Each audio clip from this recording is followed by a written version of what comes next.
गरीब साध साध सब नेक हैं, आप अपनी ठोरे, जो सतलोक ले जाएंगे वो साधु कोई और। नहीं तो पुण्यात्माओं, 2 अक्षर की बात थी, जब तुम्हारे अंदर ये अज्ञान ना भरा हुआ होता, नाम दे देता दास, मर्यादा बता देता, और आप भक्ति करो ठाठ से, बात तक खत्म हो गई थी। लेकिन आप भक्ति कर नहीं सकते जब तक आपके हरदम ये ठोक ठोक कर नहीं भर दिया जाएगा कि सचमुच ये भगवान है और ये साधनाएं है, प्रमाणित है सदग्रंथों में, इससे मोक्ष होगा ना। फिर क्यों डले डोए, क्या फायदा रीस करने का भक्ति का। तो इस सत्य को सत्य सिद्ध करने के लिए आपको सत्संग सुनाया जाता है, ताकि आपकी रुचि बने। आप फिर अपने आप उन छोटे जलाशयों को त्याग कर और दरिया के किनारे जा बसो, आप सदा सुखी रहोगे, वहाँ कभी अभाव नहीं होगा किसी वस्तु का। तो वो दरिया सतलोक है, वहाँ जाने के बाद किसी भी वस्तु का कभी अभाव नहीं होगा।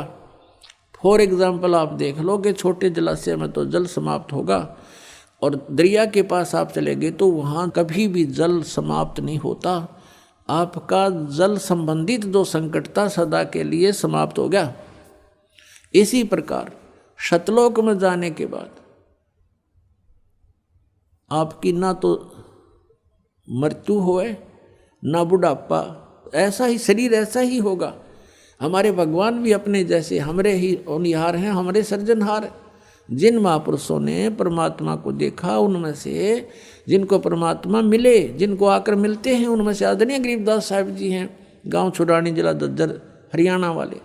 उन्होंने आंखों देखा भगवान को, कहते हमने देखा सो साच है और सकल प्रपंच। तो उन्होंने क्या बताया, हमरे ही होनिहार हैं, हमरे सृजनहार। कबीर परमेश्वर के बारे में बता के हमारे होनिहार हैं, हमारे जैसी शकल के हैं हमारे भगवान। और चारों वेद बतावें कि मनुष्यवत अग्नि, मनुष्यवत शंभु, नरवत प्रभु, मनुष्य के तुल्य है, मनुष्य जैसा है, मनुष्य दृश्य है।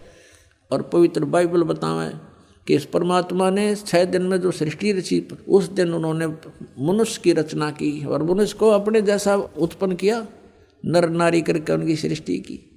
सभी सदग्रंथ बताते हैं परमात्मा साकार है, नर आकार है। और आज तक हमें परमात्मा की परिभाषा ही विपरीत बता रखी थी। जो भगवान नहीं थे, समर्थ नहीं थे, उनको समर्थ बता रखा था, परमात्मा को निराकार बता रखा है। और कुछ ये संत पंथ हैं जो सतलोक और सचखंड की महिमा गाते हैं, ये बताते हैं सतलोक में तो प्रकाश ही प्रकाश है, वहाँ तो नूर ही नूर है। आत्मा सतलोक में जाके ऐसे परमेश्वर में समा जाती है जैसे बूंद समुद्र में। कोई थ्योरी है इनकी। फिर क्यों डले डोरे हो, जब वहाँ डूब के मरना है, समुद्र में गिरना और उसमें मिल जाना तो अपनी मौत मोल लेनी है। तो हमारी क्या इच्छा बढ़ेगी, चलो कोई कहे चलो मोक्ष होगा, समुद्र में डांक मारो, कोई बात हुई है। तो सतलोक में सृष्टि है, ऐसी ही सृष्टि है। सब बाग बगीचे, सब फल फ्रूट सदाबहार हैं, लेकिन वो बहुत सुंदर और बहुत स्वादिष्ट। वो कभी वहाँ पतझड़ नहीं आती, कभी गर्मी नहीं होती, ना सर्दी होती, बसंत जैसा मौसम रहता है। और कोई भी वहाँ वर्द नहीं होता, सदा युवा रहते हैं। वो ऐसा शरीर है, उसमें राग द्वेष नहीं होता। वहाँ ऐसी व्यवस्था है कि वहाँ किसी प्रकार का भी कोई बंटवारा नहीं है। और सभ्य लोग हैं, हंस व्यक्ति हैं, वहाँ पर हंस आत्मा है, वो एक दूसरे को दुखी नहीं कर सकते, भगवान से डरने वाले हैं। और सबको कोई अभाव ही नहीं है। जैसे आप यहाँ आ रहे हो, एक रिहर्सल आपके लिए कि ऐसा है वो सतलोक। ये तो पृथ्वी लोक के ऊपर एक हम चाहते हुए भी पूरा सुविधा नहीं बना पा रहे हैं, लेकिन ऐसा है जैसे ये बरवाला आश्रम है, आप इसमें आ गए हो, आप परमात्मा के बच्चे हो, ये दास नौकर है उस परम पिता का। और आपके लिए उसने जो भी हमें दिया है, उसके लिए हम आपकी हर सुविधा का ख्याल रखते हैं, ध्यान रखते हैं कि परमात्मा के बच्चों को कोई दिक्कत ना हो। तो यहाँ आपको बिछे बिछाए मैट मिल रहे, बना बनाया भोजन, सर्दी है रजाई तैयार करवा रखी। तो यहाँ आने के बाद अगर आप फिर भी कोई किसी बात पर बकवाद करते हो, तो यहाँ ऐसे क्यों बैठ गया, तूने ऐसा क्यों कर दिया, तो वहाँ से ऐसे उठा लाया, तो इस तरह की तो ये तुम्हारी अपनी नेचर है, जो तुम कहीं भी जालो उड़ाइए बकवाद करोगे ही करोगे। नहीं तो यहाँ कोई आपस में द्वेष करने का गुंजाइश नहीं है। एक जैसा सबको आहार मिलता है, एक जैसा बिछौना मिलता है, और फिर भी कोई ये कहता है वो फिर बकवाद अपनी है। मान ले आप अपना बेड लगा रखे है, आपका बिस्तर है, और किसी का अनजान अपने में पैर भी टिक गया, तो एक तो न्यों कहे प्राण मर ले है तने क्या कर दिया, एक न्यों कहे भाई ध्यान करियो, देख छोटे गंदे पैर थे, मेरा कप खराब हो गया, और वो भी न्यों कह दी गलती होगी। तो यहाँ एक तो ये तो हंस आत्मा होती हैं जो थोड़े बहुत कष्ट को भी सहन कर लें, दूसरे ने दुखी ना करें। तो जो सतलोक जाएंगे उनके अंदर ये नेचर पहले बनाया जाता है कि वो छोटी छोटी बातों में बकवाद करना छोड़ दें, एक दूसरे से प्यार रखें, एक दूसरे के दुख में दुखी हों। तो वही आत्मा वहाँ पहुँच पाती है। जिनमें राग द्वेष है, एटबट की बकवाद भरी है, वो वहाँ कैसे जाएगा? वहाँ तो हंस आत्माएं हैं, और फिर वो शरीर दूसरा होता है। यहाँ तो ऐसा है जैसे अच्छी आत्मा है कोई, और बहुत ही अच्छी नम्र आत्मा है। कभी कभी बीपी हाई हो जाए, वो भी गलत बोल जाता है, तो कर्म बिगड़ गए उसके। तो वहाँ ऐसा नहीं है, वहाँ शरीर बिल्कुल ऐसा है कि उसमें कोई भी किसी प्रकार का पुर्जा कभी डिफेक्टिव नहीं होता, और तेज पुंज से बना शरीर है। या तो 5 तत्वों से बना हुआ, केवल एक प्रकाश तत्व से बना हुआ शरीर है। अपने आत्मा हमारे समझ में नहीं आती, क्योंकि हम परमात्मा की परिभाषा से बिल्कुल अपरिचित हैं। इब जैसे ये शरीर है आपका, ये कितना सुंदर है, और इस 5 तत्वों से बना है। ये 5 तत्व कौन कौन से हैं? मिट्टी, जल, वायु, अग्नि और आकाश। इसमें कितना दिखाई दे आपको? नहीं दिखता। और किस तरह उसी पदार्थ को किस तरह घुमा फिरा के शरीर बनवाया मालिक ने, उसका किस तरह उन सब को एकत्रित करके और किस तरह फैक्ट्री में डालकर कैसे बनवा दिया।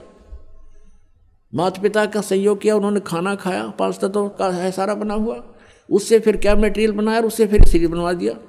ऐसे ही वहाँ जाने के बाद जो शरीर वहाँ मिलेगा वो शुक्रम कायम है सनाविरम, और ऐसा ही भगवान का है शुक्रम कायम। शुक्र माने माता पिता के बीज से न बनी हुई वो काया नहीं है वहाँ की, उससे बनी हुई काया नहीं है, वो अकायम है, शुक्रम अकायम। ऐसा नावीरम, उसमें नाड़ी नूड़ी नहीं है, नाड़ी नहीं है तो ब्लड प्रेशर आप पे ना हो। तो वहाँ हर तरह की सुविधा सुख है। वहाँ जाने के बाद फिर कोई राग द्वेष नहीं होता, और वहाँ फिर भी कोई बकवाद करता उसको फिर ये सजा है, फिर यहाँ पटकने पड़ते हैं। तो अब हम वहाँ जाने के बाद गलती नहीं कर सकते। जैसे कई भक्तों के मन में ये आ जाती है, नए नए जो आते हैं शंकाएं पैदा करते हैं कि यदि हम वहाँ चले गए जहाँ से हम आए हैं, और उनको ये भी मालूम हो गया कि हम क्यों आए हैं, क्योंकि वहाँ हमने भगवान से आस्था उठा के एक इस काल में लगा ली थी, तो हम इसके साथ आ गए। तो वो कहते हैं कि यदि हमारे वहाँ जाने के बाद फिर यह समस्या होगी, हमसे कोई गलती होगी, तो हम फिर वापस आ जाएंगे। बिल्कुल आ जाओगे, लेकिन वहाँ जाने के बाद आप फिर गलती कर नहीं सकते। क्यों नहीं कर सकते? क्योंकि आप यहाँ के कष्टों से परिचित रहोगे। अब जैसे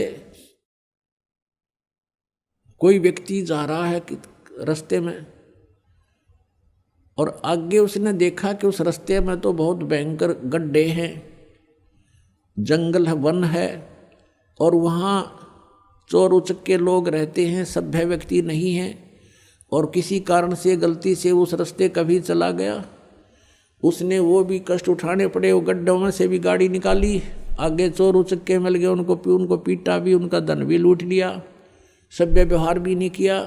क्या वो व्यक्ति उस रास्ते फिर जा सकते? भूलकर सपने में भी ना जा सकते। तो हम वहाँ जाने के बाद ऐसा समझ जाएंगे कि वहाँ कैसे लोग हैं और कैसा लोग है वो, हम सपने में भी ना हो यहाँ पर, और वहाँ गलती होगी ही नहीं, क्योंकि हम परिचित हो गए किन गलतियों के कारण हमने ये सजा मिली। तो प्रसंग चल रहा है कि हम सतलोक में जाएंगे जब हमें उस परम अक्षर ब्रह्म रूपी दरिया का पता लग जाएगा, तो यहाँ कोई नहीं रहेगा। फिर एक समस्या और आती है, जो तत्व ज्ञानहीन व्यक्ति हैं वो कहते हैं, जैसे हमारे भक्त पहले दास के साथ भी ऐसे बीता समझाया करते थे, किसी को, अपने मित्र को, रिश्तेदार को, समझाने की चेष्टा करते थे। तो वो ये प्रश्न करते थे कि एक बात बता, यदि हम सभी यहाँ से चले गए सतलोक में तो पृथ्वी पर कौन रहेगा? बताओ, इतनी बुद्धि फेट हो रही है। ये पृथ्वी ने फूकेंगे हम, ये 9 ग्रह धक्के खान लग रहे, खाली पड़े, ये भी हड़ने जा पत्थर धक्के खाता। हमने के ठेका ले रखा है यहाँ जन्मने और मरने का, बिरान माटी करवाने का। जिनकी वृत्ति ही ऐसी है तो उसको तत्व ज्ञान तक पहुँचाने में समय लगता है। उस परमात्मा तक इसकी बुद्धि उठाने में कितना करेन भी फेल हो जाए, करेन भी ऐसी ऐसी बुद्धि गाड़ दी जमीन में काल ने हमारी। तो इस गड़ी हुई बुद्धि को गड्ढे में डाल रखी, इस बुद्धि को अज्ञान के कारण, अब इसको ऊपर उठाना तो इतना दास का प्रयत्न हो रहा है। इस सदग्रंथ समझाना, तत्व ज्ञान से परिचित करवाना, जब जाके ये थोड़ा सा ऊपर को उछलने लगती है। इतनी कंडम करके डाल रखी है न ज्ञानी ऋषि में, ऋषियों ने बट्ठा बैठा रखा है इस मानव का। परमात्मा स्वयं आते हैं, इनके अज्ञान के कारण हम उनको पहचान नहीं पाते हैं, और जिस कारण से आज तक हम भटक रहे हैं। यहाँ कोई प्राणी सुखी नहीं है। सुखी है तो बता दो मुझे, आज कोई पृथ्वी पर हो तो। और आज सुखी है तो कल बिजली गिर जा। जैसे राजा महाराज राज्य देखे, मंत्री मुख्यमंत्री प्रधानमंत्री एयर क्रैश में और ख़त्म हो जाते हैं, सारे सुख मान ले उनके पास थे। संसार जिनको सुख मानता है वैसे तो सुखी नहीं होते। फिर भी हम जिस सुख को सुख मान रहे हैं वो सुख भी ना रहा उनके पास। तो यहाँ कौन सुखी हो सकता है और कौन रह सकता है? तो ऐसे लोक में हम रह रहे हैं। तो हमें पता ही नहीं था अभी तक हमने के को और भी कहीं स्थान है।